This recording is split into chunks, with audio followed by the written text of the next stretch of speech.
Bonjour à tous, bien-aimés. Je voudrais partager quelques pensées avec vous sur quelques réflexions autour de l'attitude de Jésus lorsqu'il est à ce moment de la Pâque, entouré de ses disciples. Il vient même d'aller jusqu'à leur laver les pieds, c'est-à-dire agir à l'égard des disciples en tant que serviteur. Et c'est dans la même suite de ce récit que va avoir lieu ce passage où Jésus va annoncer que Judas va le trahir, sans forcément le nommer. Et ça nous apprend beaucoup de choses finalement sur la trahison. Ça nous apprend beaucoup de choses sur notre façon de se comporter dans de tels moments de trahison que nous avons pu tous vivre à un moment ou à un autre. Que ce soit avec un ami, que ce soit dans le cadre professionnel, que ce soit donc dans le cadre familial, dans le cadre du couple, la trahison est quelque chose qui nous touche tous. Voyons comment justement Jésus, lui, va réagir dans une telle situation, parce que tel sera le Maître, tels devront être nous, ses disciples, ses serviteurs. Jean chapitre 13, et je vais lire à partir du verset 21. Après avoir dit cela, Jésus fut troublé intérieurement et il déclara solennellement, « Oui, vraiment, je vous l'assure, l'un de vous me trahira. » Les disciples déconcertés se regardaient les uns les autres et ils se demandaient de qui ils pouvaient bien parler. L'un d'entre eux, le disciple que Jésus aimait, se trouvait à table juste à côté de Jésus. Simon-Pierre lui fit signe de demander à Jésus de qui il parlait. Et ce disciple, se penchant aussitôt vers Jésus, lui demanda « Seigneur, de qui s'agit-il » Jésus lui répondit « Je vais tremper ce morceau de pain dans le plat. Celui à qui je le donnerai, c'est lui. » Là-dessus, Jésus prit le morceau qu'il avait trempé et le donna à Judas,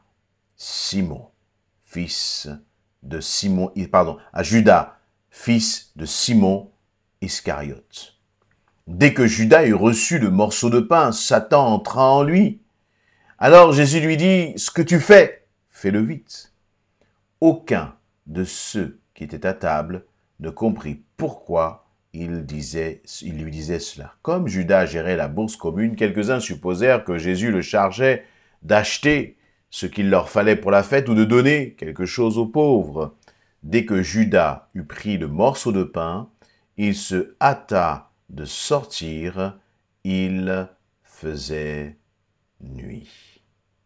Quel passage terrible. Judas, cet homme choisi par Jésus, qui a vécu pendant 3 ans, nuit et jour, avec Jésus, cet homme à qui où Jésus lui-même avait confié des responsabilités qui étaient celles finalement de gérer la bourse, de gérer l'argent que Jésus avait et les disciples avaient peut-être collecté dans les dons qu'on pourrait leur faire.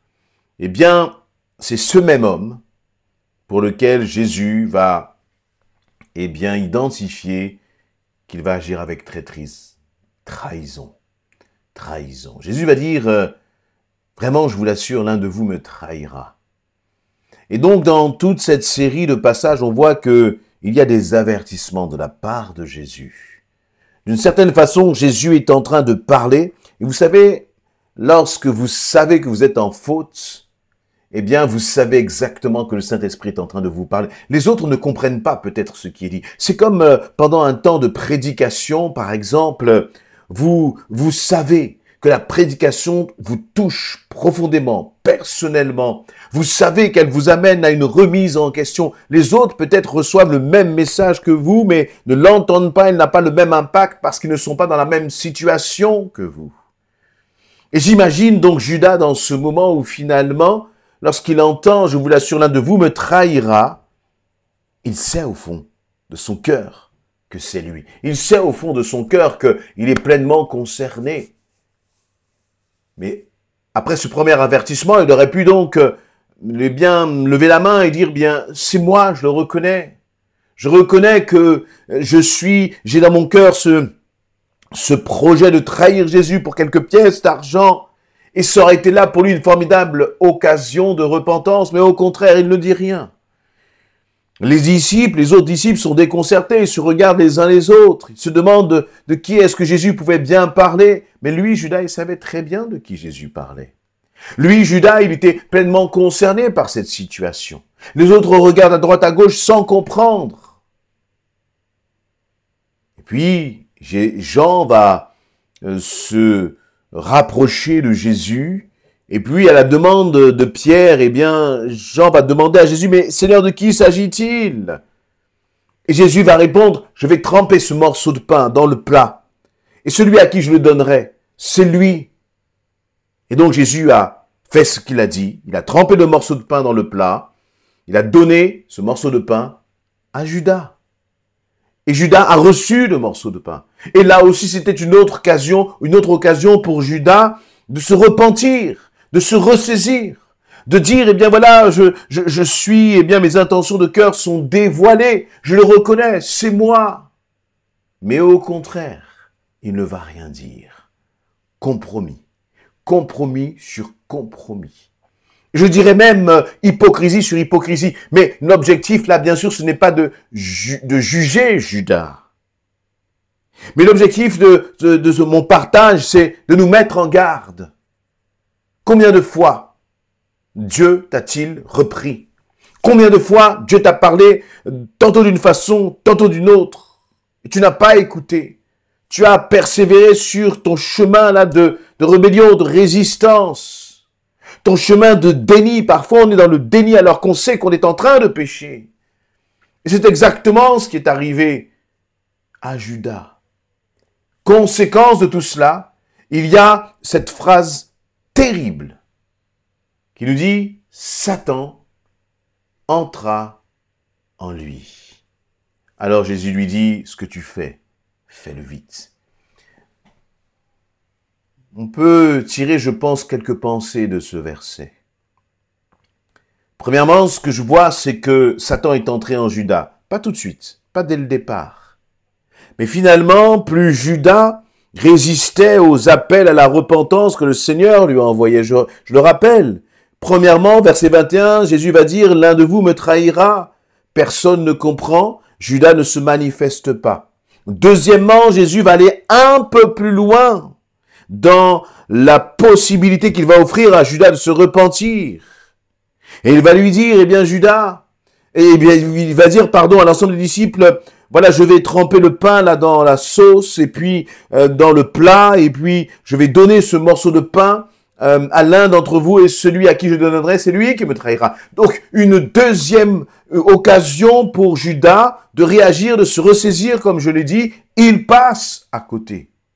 Et comme il passe encore une fois à côté, finalement, cette résistance crée des failles de plus en plus importantes dans son cœur. Et c'est à travers ces failles que que Satan va entrer en Judas. Combien de fois as-tu résisté au Seigneur? Combien de fois peut-être as-tu entendu un message d'appel à la repentance? Combien de fois as-tu entendu un message d'appel au pardon? Combien de fois as-tu entendu un message d'appel à donner ta vie à Christ? Et tu es là et tu résistes. Je crains qu'à force de résister, vous savez, il n'y a rien de neutre dans le domaine spirituel. Dire attends Seigneur, je vais te donner ma vie après, ou j'attends une circonstance particulière, dire j'attends, c'est une façon de dire non, pas tout de suite, mais c'est non. Ce n'est pas dire oui, j'attends. Oui, demain, eh bien c'est non aujourd'hui. Et il n'y a pas de neutralité dans le domaine spirituel. Excusez-moi, certains ont inventé le concept du purgatoire. Il n'y a pas de neutralité dans le domaine spirituel. Que ton oui soit oui, que ton non soit non. C'est l'enfer ou c'est le paradis. Il n'y a pas de sorte d'entre-deux, bien-aimés. Et parce que Judas, justement, a résisté, il nous a dit que Satan est entré en lui à chaque fois que nous résistons au Seigneur. À chaque fois que nous trouvons des excuses pour ne pas faire sa volonté, la réalité, c'est que nous ouvrons une porte pour l'ennemi. Et une fois que la porte est ouverte à l'ennemi, une fois finalement que il y a eu succession de rébellions, succession de désobéissance, Jésus va dire à Judas, ce que tu fais, fais-le vite. C'est comme si Jésus sait que dans le cœur de Judas, il n'y a plus de possibilité de faire marche arrière. Parce que toutes les perches qui lui ont été tendues, il les a rejetées, même jusqu'à nier l'évidence. Jésus, je ne sais pas comment même les autres disciples n'ont pas pu comprendre. Mais lorsque Jésus a dit, celui à qui je vais donner le morceau de pain, là, que je vais tremper dans le plat, eh bien, c'est lui qui va me trahir.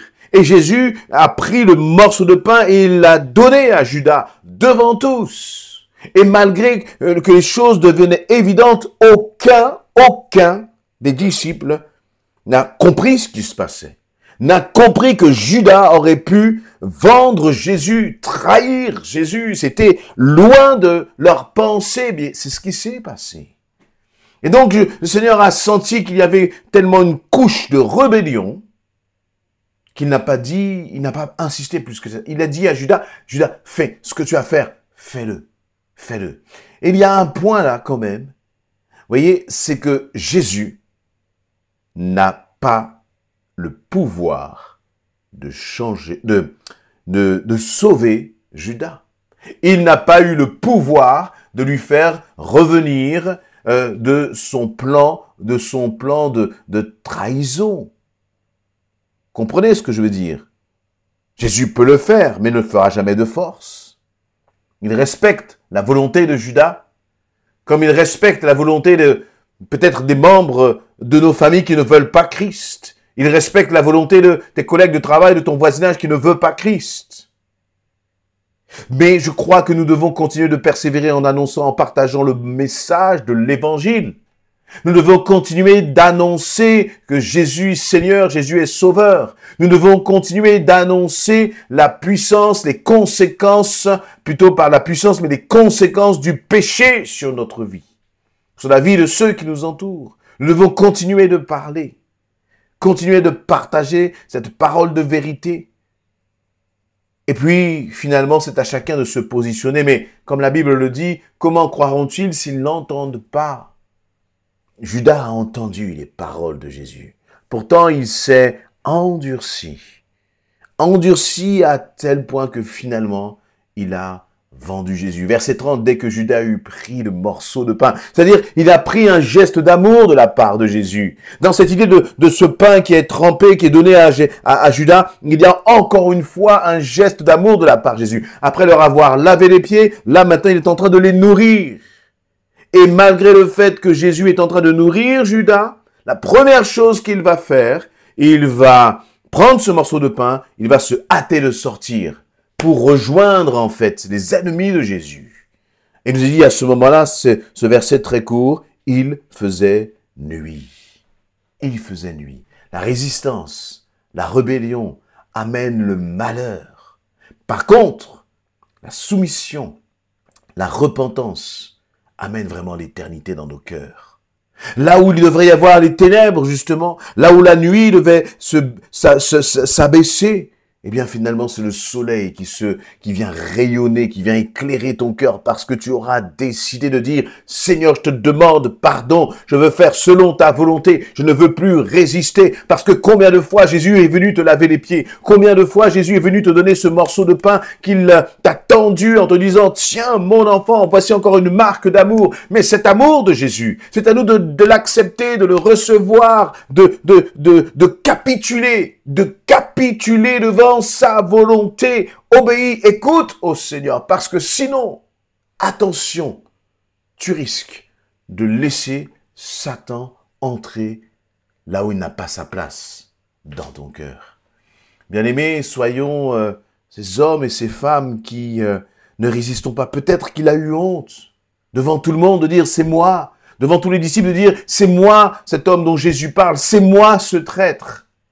Mais vous voyez, cette honte, finalement, cette forme d'orgueil nous emmène à la perdition, alors que s'il avait eu finalement ce courage de dire « je reconnais ». J'ai péché. Je reconnais, j'ai un plan contre Jésus dans mon cœur et vraiment je demande pardon à cela. Peut-être que les autres disciples auraient été choqués, mais Judas aurait été sauvé. Et toi, mon ami, as-tu honte de confesser finalement ton péché, de reconnaître ta faute et de changer?